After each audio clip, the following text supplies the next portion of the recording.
There's a bunch of people that wanted the recording that couldn't make it tonight, so I'd be kicking myself if if I didn't have this on me. So awesome. 7:06. I think it's good to get started. Anybody that trickles in, I'll do my best to let them in as they come. But yeah, thank you guys for joining. Today we're going to be talking about how to lose 30 pounds in 60 days without starving yourself or doing anything weird, using any supplements, things like Ozempic, nothing that's going to be causing harm to our body, because there's no point in losing weight and then not only feel terrible afterwards, but also do so in a way that impacts your health negatively. So whether or not you actually have 30 pounds to lose is one thing. These strategies are going to be applicable at all levels of weight loss, whether it's you're just starting and you have 30 or more pounds to lose, or if you're right about the end and you just have 5 or 10 stubborn pounds you want to lose, this will apply to you the same. Okay. And also, because I appreciate everyone's time, in this lesson, I'm going to be talking about a health. Oh, we got another person coming in. I'm going to be sharing a health habit tracker that I built. And so at the end of this, I'll let you guys know how you can get access to that. It helps tie everything together for this protocol. So without further ado, let's get into the actual presentation. I'm just going to quickly share my screen.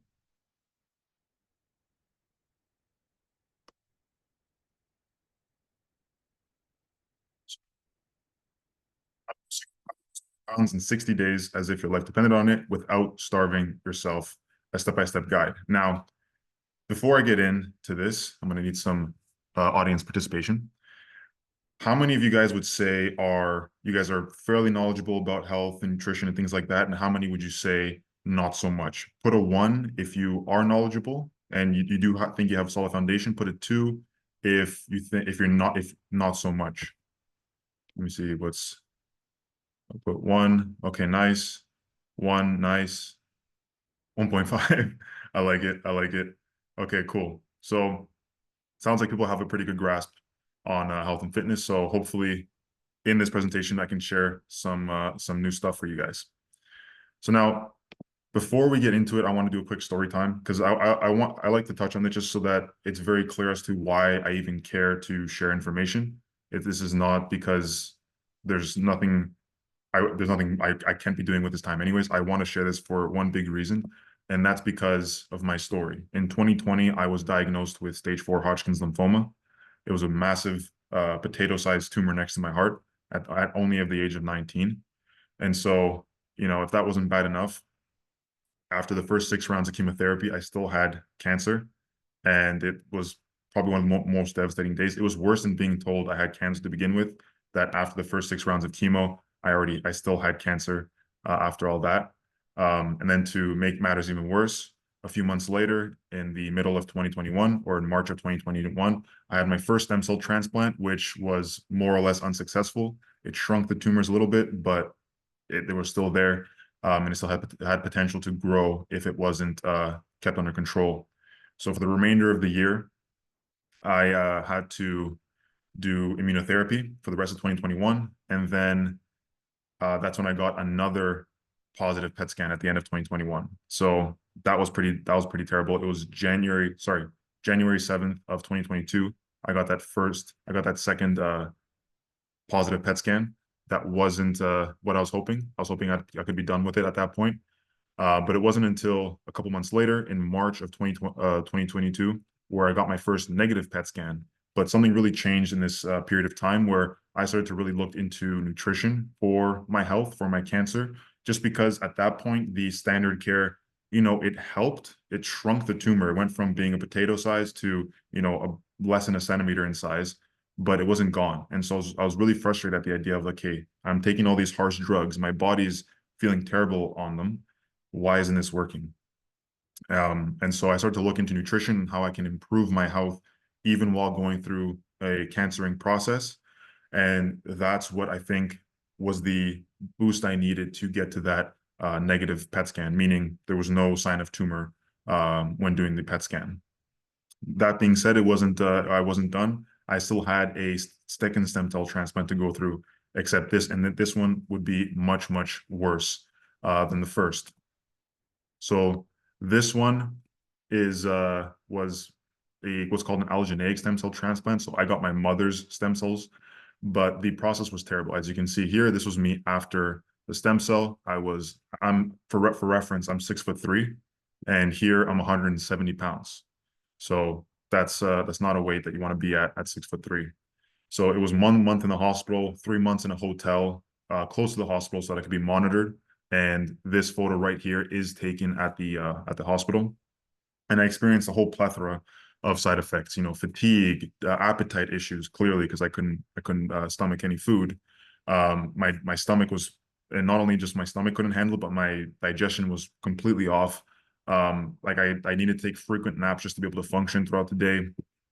And it was like a weird hell where I was tired but couldn't get rest, hungry but I couldn't eat, and bored but I couldn't entertain myself. So it was quite literally some version of hell somewhere.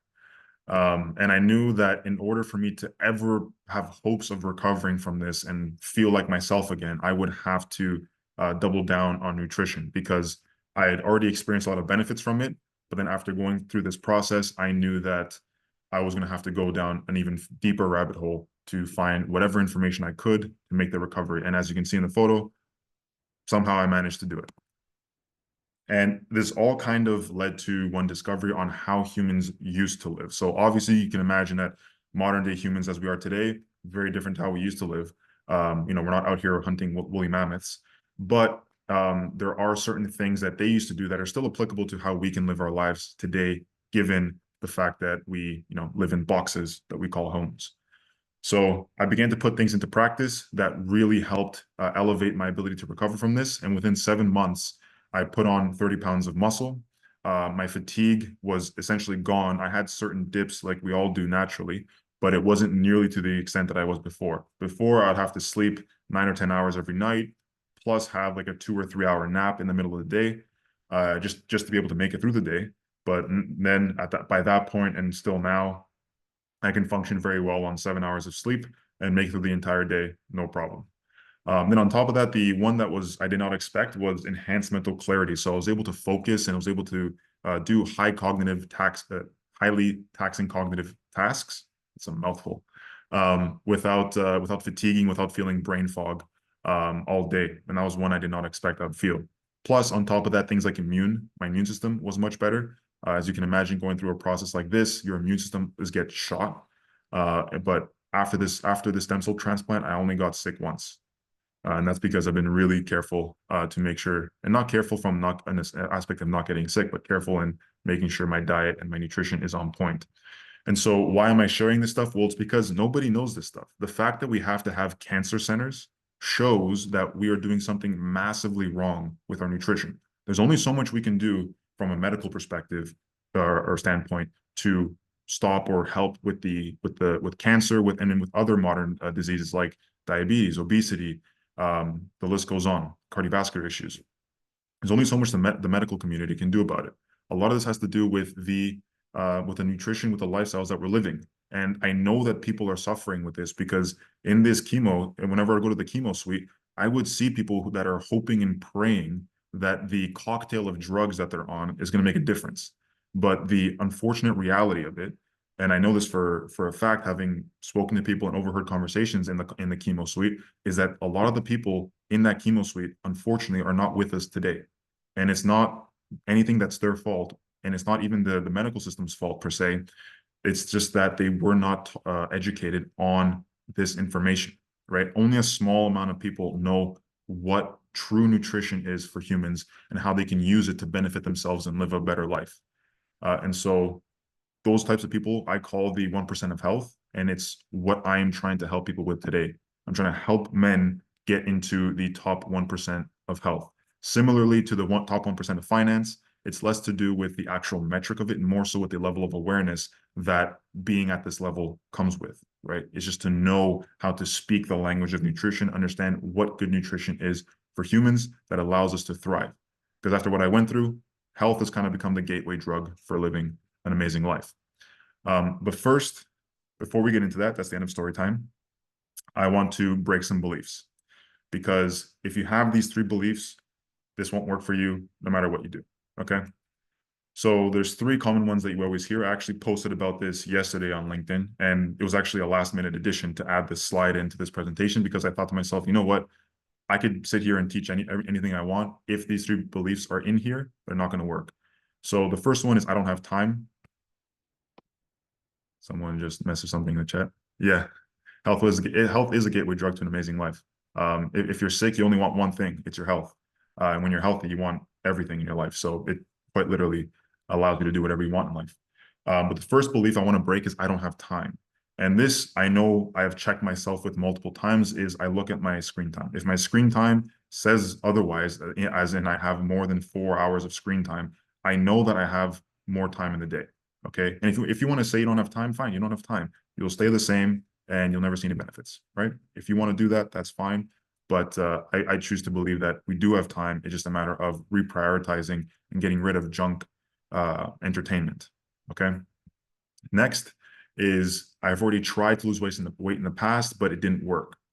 Okay. The problem with this is like, okay, you tried, it didn't work. So you're just going to stop now?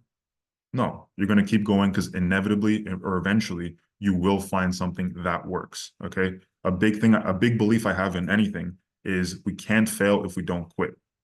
Right. If you keep trying new things, eventually something will work. But if you stop trying, that's when you fail. You don't fail because it didn't work. Okay. And last but not least is I have bad genetics. Okay.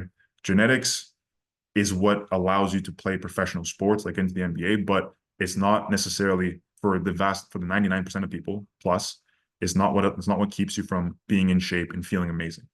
Okay. And so if you want to sit there and say, oh, my genetics are bad, I'm never going to do this. Well, I have news for you. That's probably not the case for you if you're on this call. Okay. So with that in mind, if you have any of these beliefs and you want to hold on to them, probably the rest of this presentation is not going to be for you. But if you're willing to overcome these beliefs and say, you know, I do have time, I will make the time. You know, it hasn't worked in the past, but I'll make it work now. And my genetics might be the way they are, but I'll figure it out regardless. Then the rest of this presentation applies to you. Okay. Now, let's get into the meat of it. Let's get into, like, if you guys are ready to make some real change, let's talk about the 5-step protocol. So the 5-step protocol goes as such, and it's in the importance of how we want to establish things. So first is nutrition, by far is the foundation. Next is exercise, daily walks, sleep, because as we'll get into, sleep is really kind of the thing that ties things in together. And then the health checklist. And the health checklist is here as a resource, which you guys will get access to at the end, and I'll let you know how, for what allows you to know that you're hitting certain, we'll call it KPIs, like key performance indicators. If you're doing your certain inputs, you will get the outputs that you want. And that's sort of how I like to view this. It's almost like a business. I know that if I put certain inputs in, I'm going to get certain inputs out, and it makes it very simple, no guesswork, because we have other things we have to think about throughout the day. Okay. So first, let's get into nutrition. Before we get into anything about macronutrients, what foods to consume, anything like that, let's talk about quality. Quality is king, okay? And so the first recommendation I make to anybody, regardless of what diet they want to follow, even if it's a diet I don't agree with, is make sure that the quality of the food that you're consuming is the highest that you can afford, okay? So I'm not saying that we should all necessarily be going out of our way, blowing our budget on grass-fed, grass-finished, regeneratively farmed, organic beef, right? We don't all have the budget for that. But we can make the better option. We can go for the slightly more expensive option that, say, isn't pumped full of growth hormone or antibiotics, right? Or say at Costco, they have organic beef. You can opt for that beef, even though, say, it's probably not grass-fed or 100% grass-fed and probably not from a regenerative farm. That's okay. It's a better option than getting fully grain-fed, antibiotic-fed, like pumped meat. You get what I'm trying to say? So there's always better options that we can make. We don't have to break our budget, okay? Just wanted to make that very clear. The other thing is that when it comes to calorie tracking is that it's not necessary for weight loss. I don't track any calories. None of my clients track any of their calories either. They follow the framework that I'm going to share with you guys later on. Because I don't like playing a budgeting game with our nutrition, thinking, oh, I have 250 calories left. What snack can I consume so that I stay within these restrictions? You don't want to play a game of frugality with your nutrition. You want nutrition to be abundant, and it can be abundant. You can eat tons and tons of food and still lose weight, and it's not some gimmick. It's just the way, if you eat congruent with your body and congruent with your health, you can do so. And this is a belief I also have, that if you need to budget your calories in order to lose weight, you're probably eating the wrong foods. And so a caveat with this, I'm not talking about the person that wants to go from 10% body fat to 5% body fat. I'm talking about the person that wants to go from 20% body fat to 12 to 15% body fat. That person does not need to track their calories. And the same goes for you and I as well. Okay. So let's get into the basics of macronutrients, because this will tie into exactly how I view the rest of the nutritional protocol. Okay. Protein, I want you guys to view as a builder. It builds our tissues, which make up our organs, our hormones, our enzymes, like receptors, messenger proteins, like absolutely everything. It is the builder that our body uses to make everything. Nothing goes without it. Okay. And so when we consume protein, it's so that we can give our body those resources to build and repair things within the body. As we'll get into, building muscle is a part of this. So we want to make sure we're consuming enough protein so that we can build that muscle. Okay. Fat is a dual role. So it's both builder and fuel. Everyone thinks of it as a fuel, and that's not wrong. It's just that it's incomplete.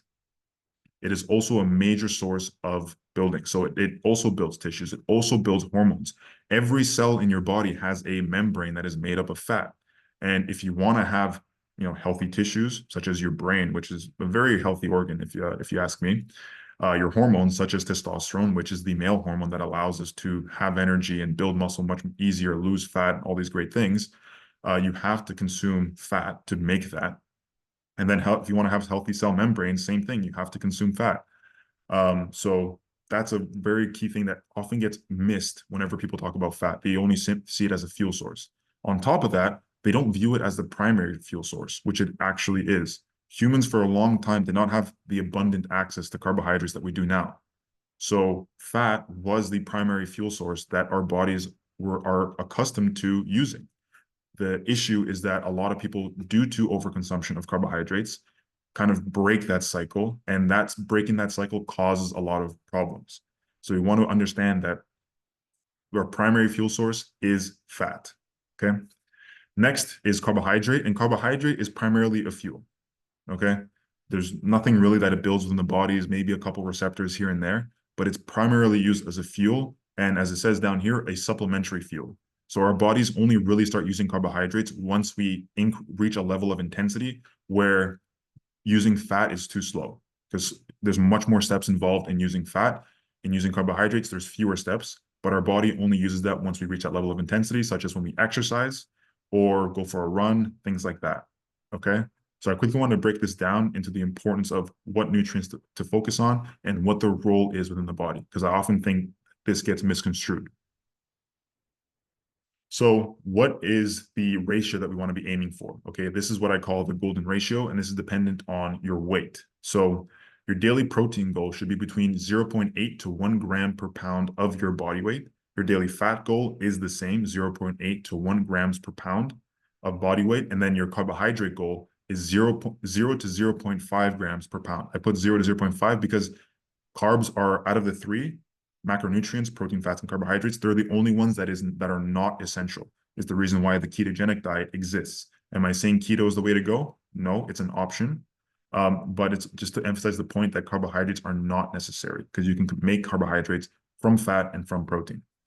So if you were to do this math for myself, for example, I'm about 200 pounds, like 195-ish. I round up to 200 because it's easier. It would mean that I have to consume about 200 grams of protein per day, about 200 grams of fat per day, and about 100 grams of carbs, which I did the math earlier today, is about 3,000 calories. Okay. 3,000 calories for me keeps me lean. It keeps me satiated, and I can hit all of my target goals to recover and all these things. And so again, you might think this is a lot of fat, but remember, not all of the fat is going for fuel. A lot of it is going to be going for rebuilding tissues, membranes, hormones, things like that. So we're not getting 100% of that fat going towards energy, and it's certainly not going to be aiding in our fat like our adipose tissue, and gaining fat. Okay. So it's good to adjust these numbers depending on your goal. If you're over 200 pounds, I would still do these numbers for someone that's 200 pounds, because if you're over 200 pounds, it's likely not muscle. It would be fat mass. And fat mass is not something we want to feed. We want to feed the lean mass, which means your muscles, your organs, your bones, things like that. We want to be feeding those tissues as opposed to the fat tissue. So even if you're over 200 pounds, I'd recommend sticking with these numbers as if you are 200 pounds. Now, what foods to consume to fit these? For me, it's these 5 that fit the best: meat, eggs, dairy, fruits, and vegetables. And these are in order of importance. Meat is the most important. That's the one that lays the foundation. People think that meat is just protein and fat, but there's a whole plethora of vitamins and minerals in there that are essential for human well-being that we want to be consuming regularly. Eggs, same thing. People think there's just protein, fat, and cholesterol, but the cholesterol in there is very good. You need that for your brain. Your brain loves cholesterol. It's an addict for cholesterol, and also for hormone health, like testosterone. On top of that, there are other vitamins in there, B12, choline, etc., that are very good for brain and immune function. So we can't negate the importance of these foods. For me, meat and eggs lay the foundation. Dairy, a little bit on top of that, and then fruits and vegetables I sprinkle in, just because I like the flavor. They're good for us, and they have antioxidant properties. Okay, as you can see, 2 nice ribeyes on the plate over there. That makes up, I don't eat steaks all the time because they are expensive. I usually opt for ground beef, but having a steak like this is one of the healthiest things that we can do. And then if you eat in this way with these foods, you will very easily hit the KPIs that we talk about in this slide. It's very easy to hit 1 gram per pound of body weight of protein. So for me, 200 grams of protein if I'm consuming primarily meat and eggs, with occasionally some dairy, some fruits, and some veg. Okay. And the same thing, hitting your fat goals becomes much easier if you use these 5 foods. And so actually, I decided it'd be good to throw some examples of what some meals look like. Usually now, depending on how much I fast throughout the day, because fasting is also something that can help accelerate this. If you do it until noon every day, it makes a big difference. Depending on how many hours I fast, it'll determine how many meals I consume. This is if I were to consume 3 meals, but oftentimes I find myself just consuming 2. Meal 1 typically is something with eggs. So it'll be 5 eggs on their own with maybe some avocado, some fruits, and cheese. Or if I have any ground beef from the night before, I'll throw that in there. Ground beef and eggs is one of my favorite meals with some avocado. Meal 2, as you can see, is very simple. Just a pound of beef with some veggies and some avocado. Very, very simple, high in fat, high in protein, very, very nutrient dense. This thing will keep you full, right? Because one thing I want to touch on earlier with the tracking calories and budgeting is that imagine if someone said, okay, take the foods that you're consuming now and eat less of them. You're not going to feel very excited about that, because you're probably thinking to yourself, okay, I already kind of get hungry throughout the day, and sometimes I'm not always the most full when I consume the meals I do now. Imagine if you had to eat less of them, and then you would get more hungry and you have to fight that. Well, with these meals, these are some of the most satiating meals that you can consume, because when you're getting nutrients, which is what your body is after. Your body, calories are one thing, nutrients are what your body wants. If you're getting so many nutrients from your meals, eventually your brain will tell your stomach, hey, you know what, I'm good, stop, I'm not hungry anymore. Like let's shut this whole hunger system down. And by the end of it, you're like, okay, I'm good. I'll be good for another 4 or 5 hours. I won't have to eat for a while, and you won't have those hunger cravings. And then a night meal, this is a bit more fancy, some chicken, some veg, some sweet potato, mushrooms, and whatever. And then burgers, spaghetti squash, and then some pickles. And just have some snacks, some fruits, and some kefir. I also do yogurt sometimes, depending on if I'm trying to put on weight or lose weight. But yeah, for the most part, this is a pretty good scope of what I eat on a typical day. Very simple, very easy to make. The best thing about ground beef is that in order to prep it, if you're prepping one pound of ground beef and you want to prep multiple meals, guess what? You just add 2 or 3 pounds in there. Very, very simple to meal prep. And you'll have your lunch ready to go for the next few days. Okay. So that's nutrition covered. I know that was a lot, but that's probably the most important one to talk about. Okay, there's the most steps in it. Everything else is going to be a lot simpler and more to the point.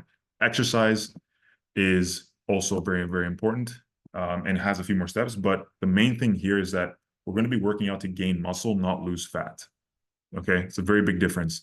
If you want, there's no real beneficial way to try to lose fat. Like you can crank out cardio and all these things, but that's a losing game in the long run. I prefer to, for myself and for my clients, that we train to gain muscle because it's much more fun. It's especially when you lose fat to end up getting jacked at the same time, and it's much more sustainable.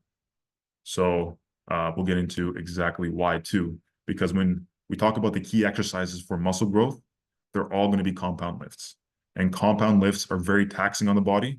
And the process of repairing the tissues that you just worked out from those compound lifts is a very energy demanding process. Okay.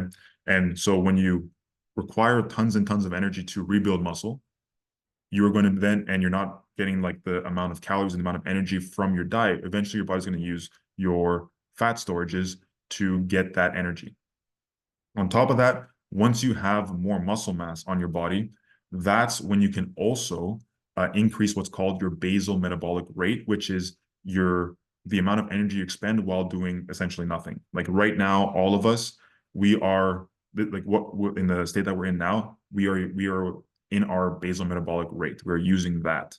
And so right now, if you have more muscle mass in if you're watching this webinar now, if you have more muscle mass, you're burning more energy. If you have less muscle mass, you're burning less energy just by sitting. So we want to make sure that we increase the amount of muscle mass we have. It's far healthier for us to have more muscle, you know, without to a certain extent. We're not talking about steroids here, but more muscle mass is typically better and will yield better results with weight loss. Okay, so let's get into the exercises. For upper body, we're talking bench press, dumbbell or barbell. That's what DB or BB stands for. It'd be too much to write out. Bench press, things like dumbbell shoulder press, rows, so either dumbbell or machine or cable, but that technically is machine, or things like pull-ups, lat pull-downs, okay? And as you might notice, there's a press in the horizontal direction, a press in the vertical direction, then a row in the horizontal direction, and a pull in the horizontal direction, and a pull in the vertical direction. If you get one of each, you are hitting the body in the best way possible to not only shape out a nice physique, but stimulate it adequately in order for it to grow, okay? And now for the lower body, we have Romanian deadlifts or RDLs. I prefer RDL just because most people will hurt themselves if they go all the way to the ground. Also, for most people, it's not really that important to go all the way to the ground. You get the same adaptations from Romanian deadlifts, which is why I prefer them. Rear foot elevated split squats or Bulgarian split squats. This one is a killer for the quads and glutes. Squats and their variations. So this could be a barbell back squat, front squat, machine squat, hack squat, pendulum, the pendulum machine squat, goblet. I think I said that. You get the point. There's tons of variations to do. Not all of them are applicable to you depending on I guess, the status of your low back. If you have a bad low back, probably best to avoid back squats. Maybe best to do front squats or goblet squats or maybe some form of machine or leg press. But if you have a good low back, barbell back squats are a great thing for you. And then things like glute bridges. Okay. Now, I know that most people, when you think of glute bridges, they think of what girls on Instagram do. But this is a wildly good exercise. You know, when I was playing football in university, this was a staple in our workouts just because having strong glutes is not only just nice when you walk around in tight jeans, but it's also very, very good in protecting your low back when you bend over to pick stuff up. Okay. Very, very beneficial for that. And we're trying to protect our low backs, trying to be healthy, not just lean and muscular. Making sure that we're injury free is also very important. So these are the 8 exercises, the 8 most important exercises that I put into my own program and my clients' programs so that they can build muscle and develop nice physiques, because we don't just want to get skinny. We also want to have a nice physique to show for it at the end of our weight loss. Okay. So let's get into the set and rep schemes for muscle growth. And now I split this up into 2 different kinds. The first kind is, thank you, Stefanos.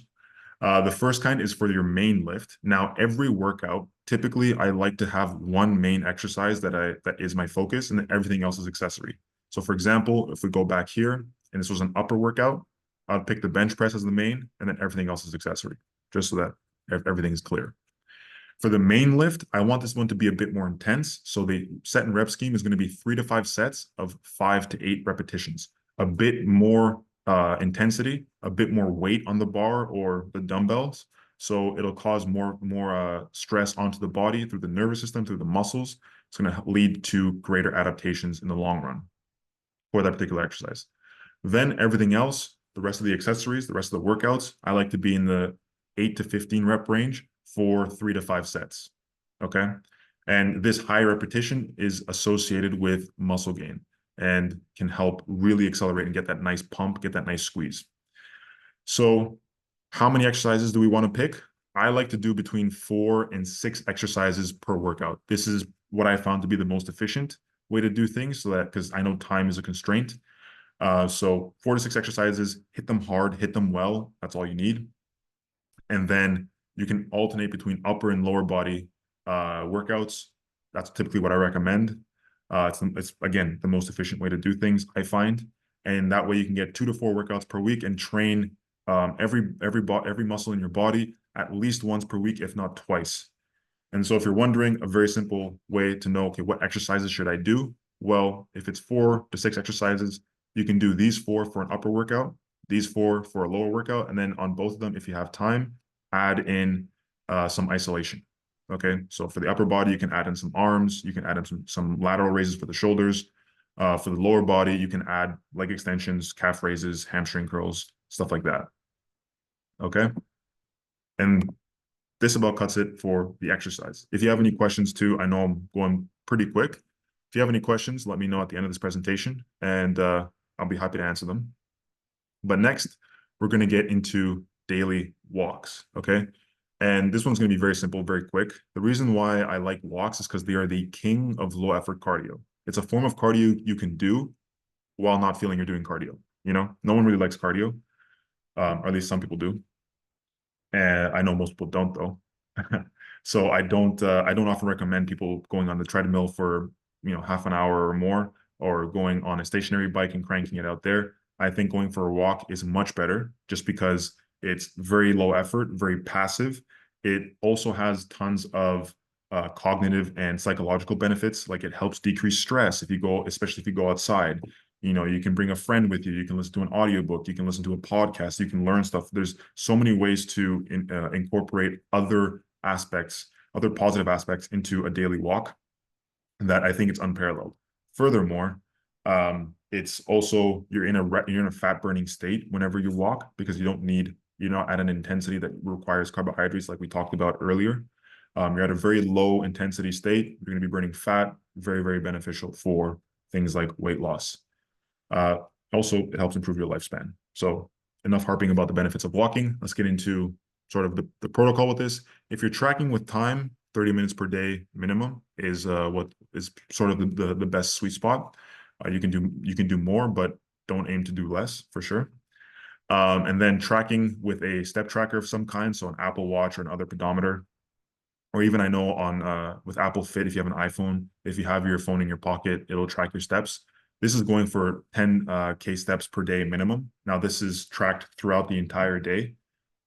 So this will encourage you, maybe if you're sitting down at the desk too long at work, just to get up and then get going around, either around the office or get outside, ideally in nature, just to de-stress. And what I find is, whenever I'm getting too bogged down with work, taking a break, going for a walk, then coming back, I'm much sharper, much more productive. And it's probably the best productivity hack, if you ask me, on how to get things done. So very simple, 30 minutes per day, 10K steps per day is all you need for walking, and it'll melt fat off very, very easily. So that's walking. Next is sleep. And like I talked about, this kind of ties a lot of this together. And in very simple terms, low sleep equals stressed state in humans. Okay. If you want to be stressed, don't sleep well. Wreck your sleep. And when we're in a stress state, it's going to cause more fat retention. So when your body is stressed, it doesn't want to lose out on resources, especially things like fat. It's going to hold on to fat, and then if you're going to try to lose weight as a result, during that time, you're not going to do so. It's going to be much harder because your body's going to be fighting against you.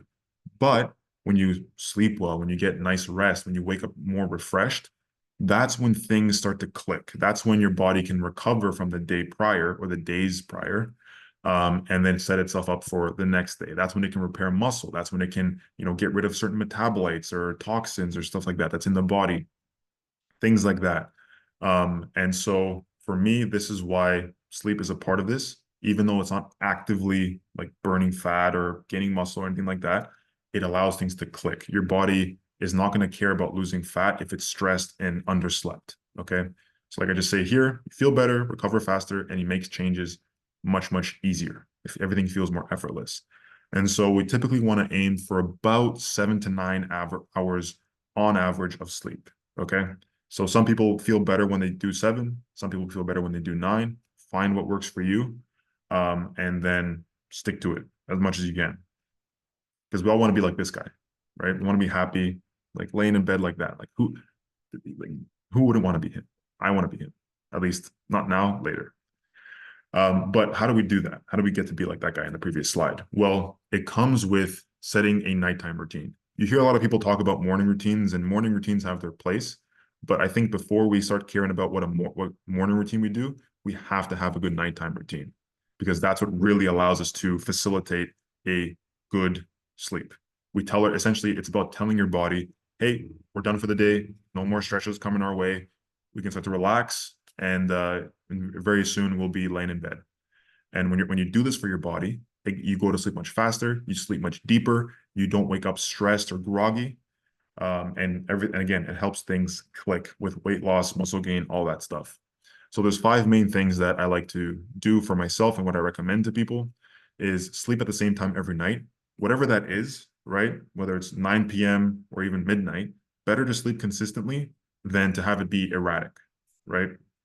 So pick a time you can consistently go to sleep at and do that. For me, it's about 11 p.m., sometimes 11:30 if I'm being naughty. But 11 p.m. is typically what I like to go with. And that way, by about 10 o'clock, my body starts to naturally get tired. I know it's a good time to wind down. Okay. Second thing is to stop any work activities at least 3 hours before bed. So I know that this will end at 8 o'clock. I'll have a bit more work to do, obviously, because it's an exception. It's a webinar day. But stopping work about 3 hours before you plan on going to sleep is a good way to tell your body, hey, look, no more emails, no more work associated things. You don't have to think about that. Think about, counting sheep, right? Something simple, something calm. I found for me that helps decrease stress before I go to sleep much, much more. I used to be that guy thinking I can work right until I go to sleep, and that would never work out for me well. So this I find works best. The other thing too is dimming the lights and using warmer colors. Similarly to this right here, it's much easier on the eyes. You don't get that blue light, but also it's another signal for your body to say, hey, look, the day is done. Start getting ready to go to sleep. Just relax. And your body will follow suit. The next one is using a red light filter on your phone. So I know on iPhone, if you can see my phone, can turn red. This helps a ton because it eliminates the blue light from my phone, but also it makes my phone much, much less stimulating. So if any of you guys find yourself scrolling on Instagram, TikTok, or whatever, late at night, hopefully not LinkedIn, because let's be honest, at the end of the day, you don't want to be on, no one really wants to be on LinkedIn. But if you're scrolling on Instagram or whatever, yeah, I find it's also far less stimulating. So eventually I just get bored and say, you know what, I'm just gonna go to sleep. And it's much easier for me to go to sleep and wake up refreshed. Last is doing non-stimulating activities. So I know a lot of us like to wind down with a movie or Netflix or watching sports.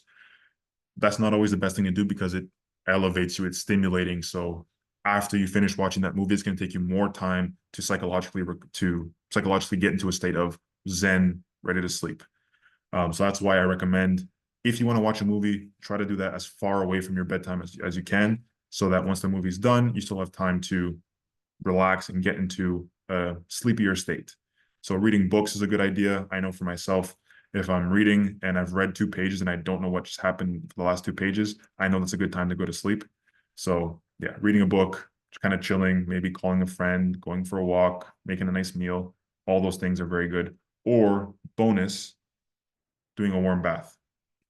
This is something that I've been doing recently. I did one on Monday or Tuesday, forget Tuesday, and it was amazing. Basically, you want to set the water to 40 degrees Celsius or 104 degrees Fahrenheit for about 45 to 60 minutes.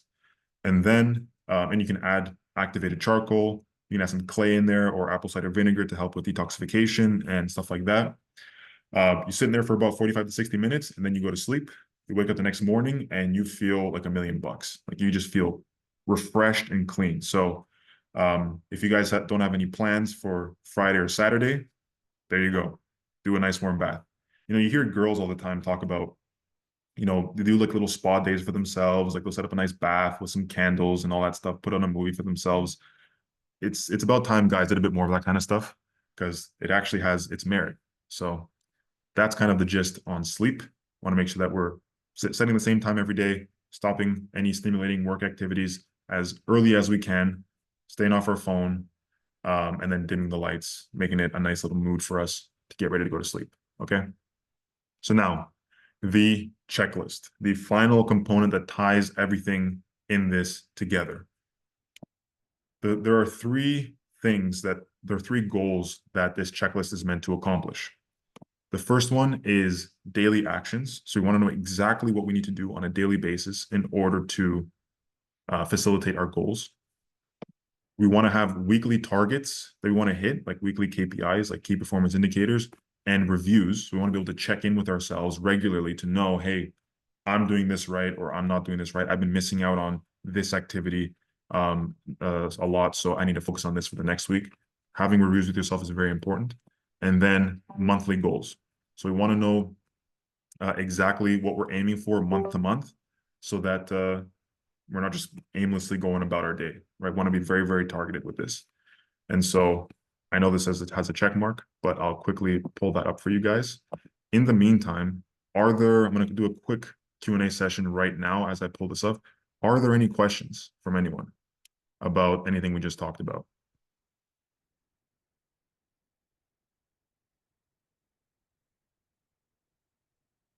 Yes. What's up? Yeah, one of my questions is, do you have any tips and tricks for overeating or resisting temptation to like really good sweets? Good sweets. Okay. Well, first thing is as much as possible keeping them just out of the house. If it's within grabbable distance, even if it's like in the fridge, it can be dangerous, right? That's when you're really using willpower. And as much as possible, it's good to avoid willpower. The other thing is finding substitutes. One of the reasons why I include fruit in there because it is sweet, it is nice. I also like to use things like honey, for example, raw, good quality honey, just because you get the sweetness with almost none of the drawbacks. Of course, if you eat a bucket of honey, probably not the best thing. But a little bit of honey, a little bit of fruit, as you saw in the slide with the meals, that for me has been a great way to not crave these foods nearly as much. Also, the third thing is when tell yourself for 30 days you're going to cut out any and all sweets, especially if you have a sweet tooth, and you really start to get a lot of your energy from things like fat. Eventually, the sweet tooth kind of dies out. So the next time you try something sweet, like if you try a cake or it's like baklava, for example. I know I'm going to Greece soon, so that's on my mind. But I know for me, like I can only have maybe one piece of baklava before this is just too much. It's too sweet. It's too stimulating for the palate. So when you allow yourself to get used to consuming primarily fat and not that many carbohydrates, especially not like sugars and things like that, that's when it becomes a lot easier to avoid the carbohydrates. Especially also too, when you notice that I typically feel, and a lot of people that I work with typically feel better when they go away from these types like sweets and things like that. So that too is kind of an added reinforcer that, hey, you know what? As much as it kind of tastes nice, like I don't really want it, right? You eat it, you don't feel good, and you're like, I'm gonna put this down now. So that's kind of the other thing. You wanna allow the positive reinforcement to work in your favor, right? So those are typically the three things. One, keep it out of the house. Two, substitutes with fruits and things like honey. Dates are a very good option because although they're very, very sweet, If you look at what happens in your blood sugar, it doesn't cause a spike in your insulin or in your blood sugar. It keeps it very steady, which is very, very interesting. But part of that is because it's very high in fiber too. So again, food for thought, quite literally. And then the last portion of it is allowing your body to get used to the experience on fat, which will reinforce all the benefits of not being on carbohydrates and consuming tons and tons of sweets. So yeah, I hope that helps. It's a lot. No, that's awesome. Thank you, Giannis. Appreciate it. Question. Anybody else before we move on to the habit tracker? Going once, twice, in case anyone's typing. Cool. So I'm gonna share my screen once again.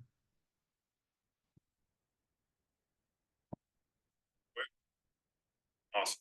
So does everyone see my my screen? I'm gonna take this as a yes. So here is basically outlined.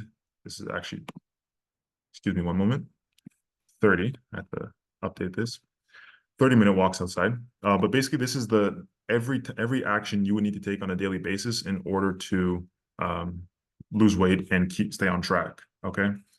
So now all the meals and things like that are assuming that you are following the protocol laid out in the presentation. So you're eating the 5 main foods: meat, eggs, dairy, fruits, and vegetables, in the correct ratios, or at least in the correct macronutrient ratios, things like that. And also the workout follows the workout regimen that I laid out in the second portion of the 5-step protocol. Okay. But once you have all those things dialed in and set up for yourself and you know what you need to do, then it's just a matter of checking off certain actions. And so here I've included the daily actions that you need to take, but then also how it looks like over the course of a month. And even throughout this, I've added things like warm baths and progress reviews so that you know that part of this whole process is to check in with yourself and say, how am I doing? Let me look back at the week. Have I lost weight? Have I gained weight? Do I feel better? Do I have more energy? Or am I experiencing better things than I was prior to starting this? And also, what actions have I been consistently missing? If, for example, you've been missing out on your workouts, well, you will know because you're tracking. You don't have to guess, right? So it takes a lot of the guesswork out, and it makes things as simple as possible once you have things set up. So just really quick, the way this works, I've organized it in the way that things would typically happen from morning till night. So you can wake up in the morning, and first thing you can say, hey, I've slept 8 hours or whatever your target is. I've 7 to 9 hours, 8 hours is the average. So I've slept 8 hours. Okay, check. Awesome. Then things I also recommend is going outside first thing into the sunlight for 5 to 10 minutes. Check. Morning hydration with maybe some sea salt. Always beneficial no matter what your goals are. It's good to stay hydrated. Check. As we talked about in the beginning of this in the beginning of this presentation when everyone went to go get water. Hydration is important. If you do fast, you can just switch this out or take it out completely. But if you do fast, you can complete the fast and then check that off as well. Have your first meal and have it be in alignment with the protocol. Check. Then maybe you go for a 30-minute walk afterwards because it helps with digestion and you just feel good, or you have an extra 30 minutes during your lunch break to go outside and just kind of relax a little bit, get ready for the second half of the day. Check. Then afterwards, close to the end of your day, you have a snack because you're about to go get a workout in. And then you go get your workout in, and you have your second meal after the workout. And then a little bit, maybe a few hours before bed, you stop any stimulating activities, cook yourself a nice meal, you have your dinner, and then you go to sleep. Okay. And then once a week on a Friday or Saturday, you can have a bit of a me day, set up a nice warm bath for yourself, and then also do a progress review and kind of check in with yourself, see where have I been lacking? Am I feeling better? What can I do in the coming week to be at an even better level, to feel even better, continue to lose weight, and just improve your life. Again, health is the gateway drug to a happy life, a fulfilled life. And so by following this protocol, which I do my best to make sure is as simple as possible and that it fits with a modern lifestyle, to do if we do this to the best of our abilities, we'll be healthy and we can live life on our terms rather than the other way around. I have to live life kind of trapped and contained. But if there's one thing I can share about going through cancer for 3 years is that it feels like there's like a collar on the back of your neck or on your neck, and it's holding you back. Like it's tied to the wall, and you're just trying to run, and that thing's just keeping you in place. So I don't want that for anyone. If you guys want access to the tool, just send me a message on LinkedIn and say, hey, Yanis, I watched to the end of the training. I would love to have the tool. Send me a message. I'll get it right over to you right away. And now a question I have is, I know that in the beginning of this presentation, I asked you guys about where you guys felt you were in terms of your knowledge of nutrition, health, things like that. There's a lot of ones because a lot of you guys said that you had a pretty solid foundation. Put another one in the chat if you found that there was some new information in here that you didn't know prior to coming.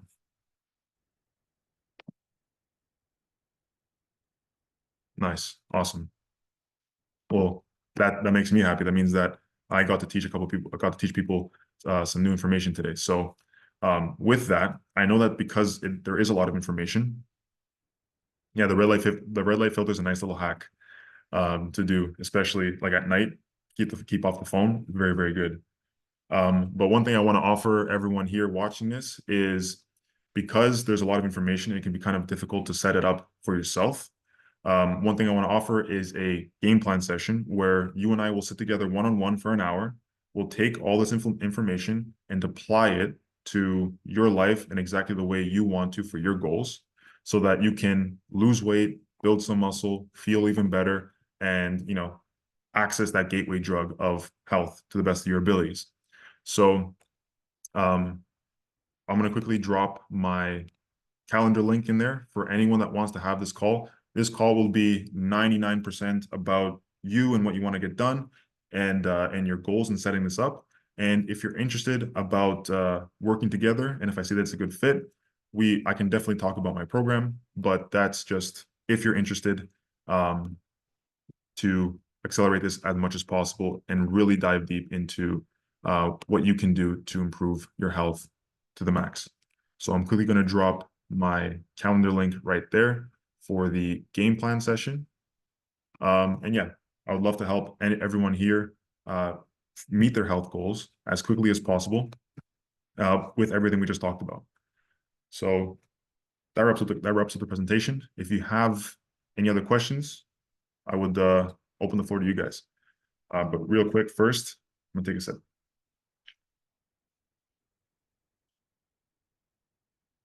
One thing I know that people can kind of be a bit speculative about when it comes to their health. I know we talked about timing and things like that.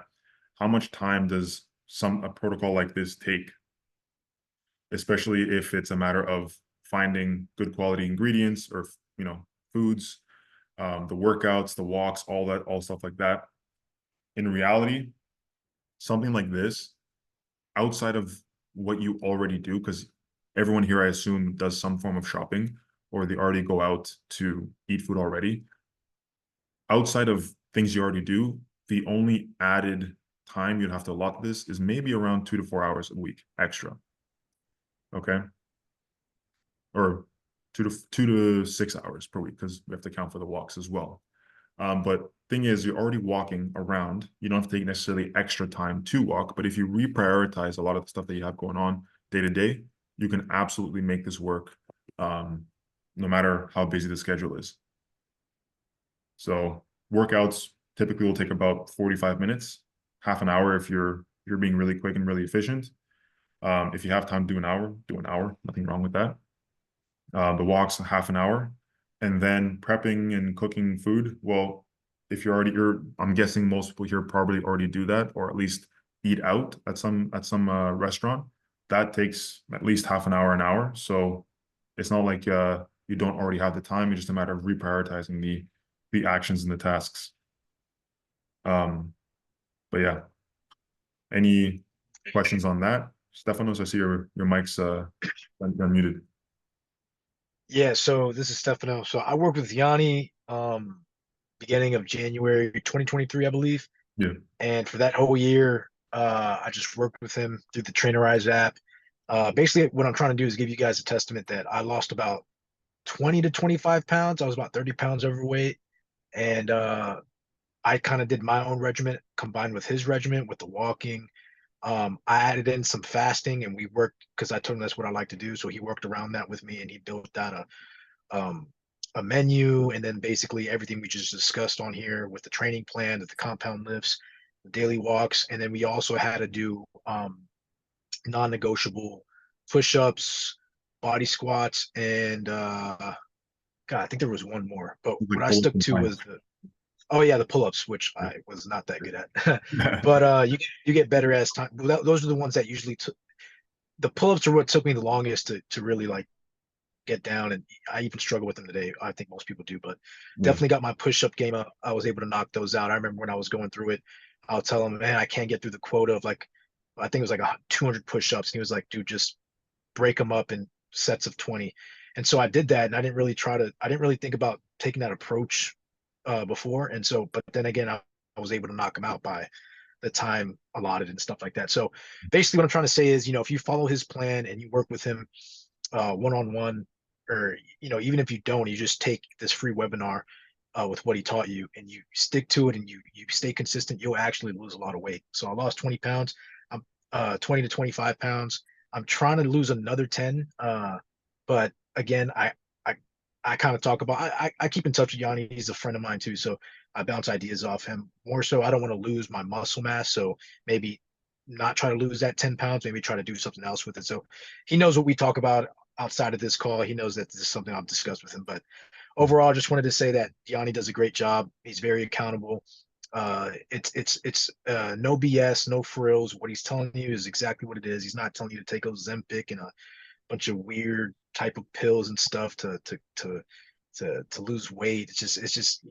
It's natural and it's holistic and it's the real deal. So I just wanted to give my 2 cents and tell you I've actually experienced benefits from his program that I've continued to do. And so I just want to jump on this call. I kind of already knew all this stuff because he kind of already explained this to me over the last couple of years, but um I still like after doing all this stuff with him, I've it's become part of my non-negotiable. So even when I go to the office, I'm doing push-ups every day.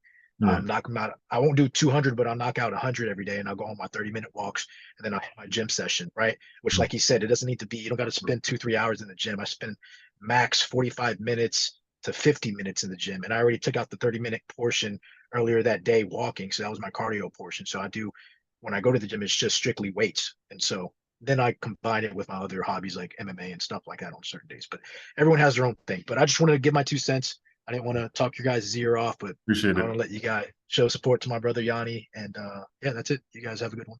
Yanni, I'm gonna jump off, man. I gotta go grab some dinner for my dad and me, and Yeah. we'll talk later. Yeah, do your thing, man. Appreciate it. Thanks for the testimonial. But enjoy your night. Yep. Enjoy dinner with your dad. Yes, sir. You guys take it easy. Bye bye. Take care. Take care. But yes, Stefanos has been fun to work with, especially when he was telling me that he did for the push-ups and those for a health challenge I ran earlier this year. He'd be cranking out push-ups and bodyweight squats in the middle of or in between meetings and things like that. He works in finance, so after a meeting, he'd hop up, do 20 push-ups, do 50 or so bodyweight squats, and then hop on to the next meeting. So he's been a stud to work with. But yeah, are there any other questions about any of the content or maybe how this could apply to you, anything of the sort?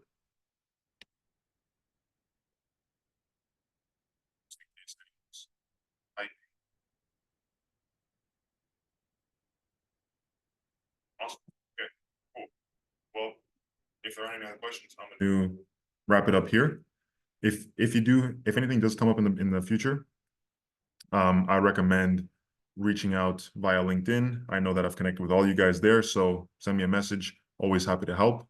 Other than that, if you have any, if you want to get access to the tool that we talked about earlier this call, the checklist, again, send me a message there. Always happy to send it over and happy to help. Other than that, I appreciate you guys for hopping on to this call, and I hope that it was valuable for you guys.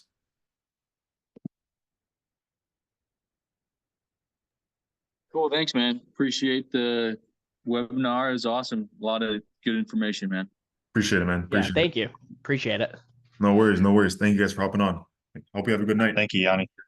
Enjoy your weekend. Thanks, Christian. Thanks, Christian. Yeah. Appreciate it, guys. All right. Take care.